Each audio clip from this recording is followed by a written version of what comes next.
Batman, 1989. I'm reviewing this movie as several videos I'm planning to do related to the Flash movie coming out in June.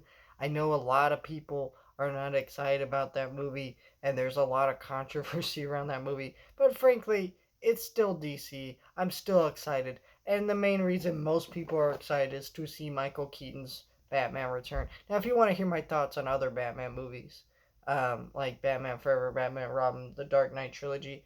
Um, I'm saving all that to be come out closer to the release of the Batman 2. So I just wanted to talk about Batman 1989 and Batman Returns. I know that some people might be disappointed with that, but what you gonna do?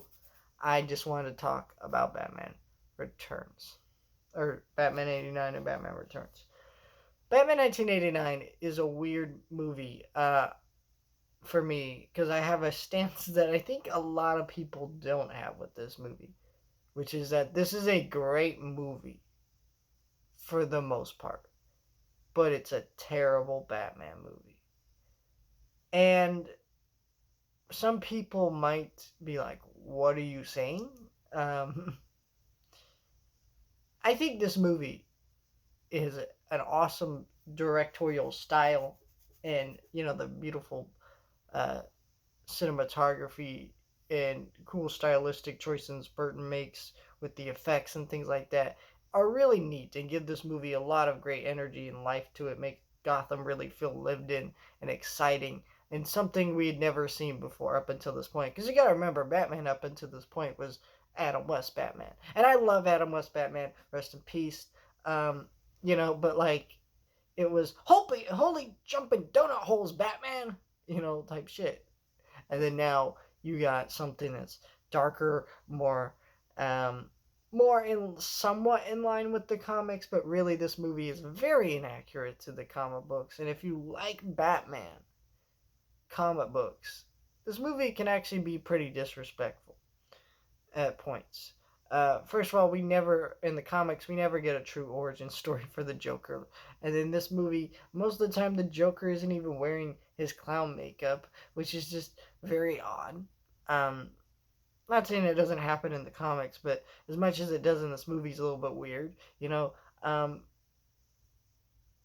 there's just a lot of things like that. Batman is pretty much killing people left and right. He's throwing them into bads of acid and things like that. It's really weird how people went over and attacked Zack Snyder, even though in 1989 Batman, let's be real, this dude was fucking murking people. You know, now all this stuff becomes more egregious in Batman Returns, where it just the way the Penguin is just nothing like the comics. Things like that. Burton actually I think has said before, he didn't really read any Batman comics. He just felt like he understood the basic stuff of like Joker, Batman, things like that. He didn't really care too much about the source material, and that's very evident. Which is kind of interesting because he made a movie that revived this source material, where like Batman without this movie wouldn't be where he's at now. Um, this was one of the high. I think this was the highest grossing movie of all time when this movie came out. I could be wrong about that. It was definitely one of them. But yeah, I mean, I still love this movie. Michael Keaton, he's great in the role. Here's the thing about Michael Keaton: people forget this. He was a comedy actor in the '80s. Mr. Mom, some other movies. He was in Beetlejuice. He was not really a top choice to be Batman. When he was cast, most people were confused. But then you see him in this movie and he blows you away. He's an excellent Bruce Wayne. He's has got a really great Batman voice. And then you have, that, and then you have a great match to that, which is Jack Nicholson. Jack Nicholson was so good in this role that back when this movie came out, this was the definitive Joker. And no one thought they could top it. And then you get Heath Ledger, and you're like, holy shit, this is just way better. I'm just saying. That's why we love this movie. You get an amazing Danny Elfman score, and it's just an awesome movie. I think this is an awesome movie, but in terms of being respectful to the Batman source material and understanding Batman as a character. No. I mean, Batman's not even really a major part throughout this movie. And what I mean by that is most of this movie is spent on Vicky Vale and, you know, which is Kim Basing's character. I think it's Vicky Vale. I might be wrong. I might be butchering the name. Um, but she's more of a through line throughout this movie. She's more of a character throughout the thing, and Bruce Wayne and stuff like that. You know, and then it's just like I really don't like the "you killed my parents" thing of like Batman and the Joker's relationship. Again, it just really bothers me.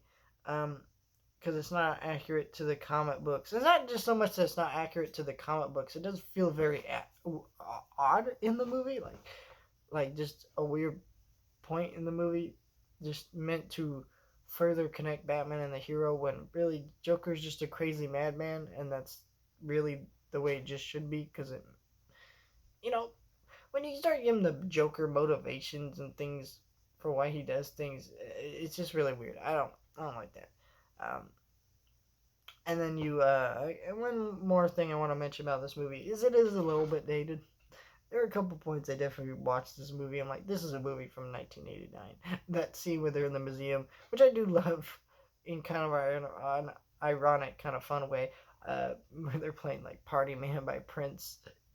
You know, that's dumb, but I still love that part of the movie. You know, this is a movie that I love, but it's not great, and this is not my choice in Batman movies. I think, honestly, still to this day, the definitive Batman movie, in terms of live action portrayals, is Robert Pattinson's Batman. But we'll see if any future adaptations might change my mind. Maybe James Gunn's Batman movie that he's doing might change my mind. That'd be really cool, because I would love to have my mind changed. I do really love Batman 89. I think it's an excellent movie for what it is, but which is a really solid movie on its own, ignoring its source material. And I think it's kind of interesting for some people to explain that too, because like some people do really think like that. It's and I kind of feel the same way. I enjoy Sam Raimi's Spider-Man, like Sam Raimi's Spider-Man. But I think Sam Raimi's Spider-Man, while it's not exactly accurate to the comic books, like I mentioned, Spider-Man does not shoot webs out of his body. Um, like